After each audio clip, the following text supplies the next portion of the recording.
Welcome back to the Jarrett Payton Show right here, Chicagoland Sports Radio. We're getting ready to go into Chicago Bulls. 12 o'clock on Saturday, they will be facing off against the Philadelphia 76ers, starting the NBA playoffs, Eastern Western Conference. It is the Heat, the Bulls, and OKC jumping it off. The NBA giving you the best, and right now we're giving you the best. 1/4 of the best hip-hop group of all time. He is a special guest right here on Jarrett Payton's show. And it is a surprise for you, JP. So I want to bring in right now your special celebrity analyst for the NBA playoffs, none other than 1/4 of A Tribe Called Quest. My man, the 5-footer, Phife Dawg. Phife Dawg, welcome to the Jarrett Payton show. What up, man? I'm glad to be here, man. How y'all doing? We're doing real good, real good. Yo, dude, this is Christmas for me in April. This is Christmas in April for me. That's crazy. So, Phife, let's talk about the NBA playoffs. As you said before, the first game is going to be Chicago Bulls, Philadelphia 76ers. How do you see that series playing out? And do you think Philadelphia can take it to 5 or 6 games and give the Bulls any type of competition? You know what? I really like Philadelphia. I really like the job that Collins has done. I mean, they teared off towards the end of the season after the All-Star break or what have you, but they started off fast. They have a young team. At the end of the day, I like what I see with them on paper with Drew Holiday and then Lou Williams coming off the bench. Thaddeus Young is a stud, but Iguodala is well, but he's not the type of stud. I don't think they know who their leader is as of yet. As far as I'm concerned, I think Drew Holiday is their leader, but at the end of the day, I think they could take it to 5 games, but I wouldn't be surprised if Chicago swept them. Phife, the one thing that I was listening to earlier today, especially here in Chicago, in Chicago media, they were talking about Evan Turner talking about that he feels that they match up best with the Chicago Bulls better than the Heat do. Do you believe that? No, I don't. I really don't. Like I said, they're still young and wet behind the ears. Evan Turner, he can turn it on, turn it off from time to time, but I think Chicago Bulls have too much intensity on the defensive side of the ball to even let that happen in a 7-game series at least. Maybe, during the regular season, Philadelphia may be able to pull one out of the hat, but in the 7-game series, I don't see Joakim Noah and Luol Deng letting that happen. I really don't. The next series we want you to talk about is your hometown, man. Yes. The New York Knicks, the Knickerbockers.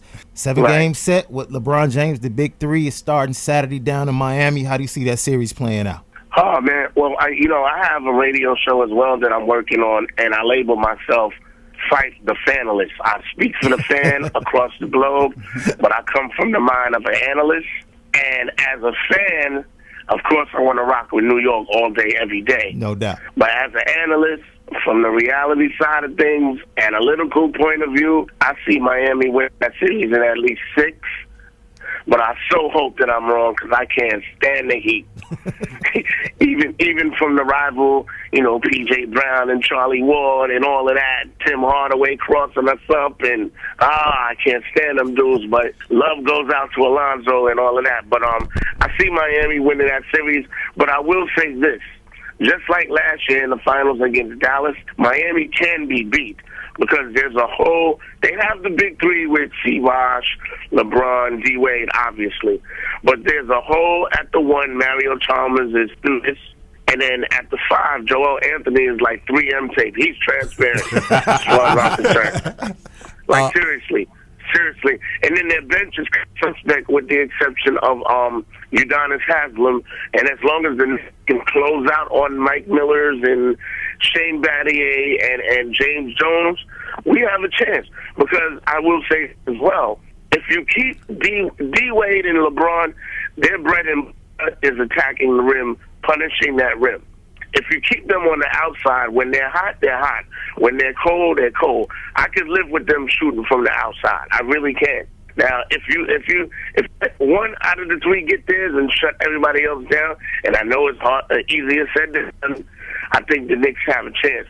But I'm not really impressed with the Heat like that because they still have a problem closing out games. Right now, they're the most talented team in NBA playoffs, but just like last year, they can be beat. I don't care what nobody says. And the one-off of LeBron and Carmelo even dating back to Oak Hill LeBron at St. Vincent St. Mary, Carmelo always gives him the business. Yeah, and see, hey Phife, this is J.R. Bang here. Now, the last time it was a shortened NBA season, it was the Miami Heat, the number 1 seed, versus the New York Knicks, the number 8 seed, and we all know what happened. Allen Houston with the layup, bounce goes up in the ring, and the Miami Heat loses to the Knicks. Wasn't that when Jeff Van Gundy got drugged across the floor? Yeah, that was the whole whiff, whiff punch. hilarious. But I'm actually going to give the Knicks a chance just off of everything and what you said. I have them going 7, and I think that 7th game can go anywhere just off of the things that you just said. Yeah. Well, the key factor as well is stat. Amari Stoudemire has to give us the all-out effort, the double-double that he's capable of giving us. No Matador defense, none of that craziness in Phoenix, none of that D'Antoniness.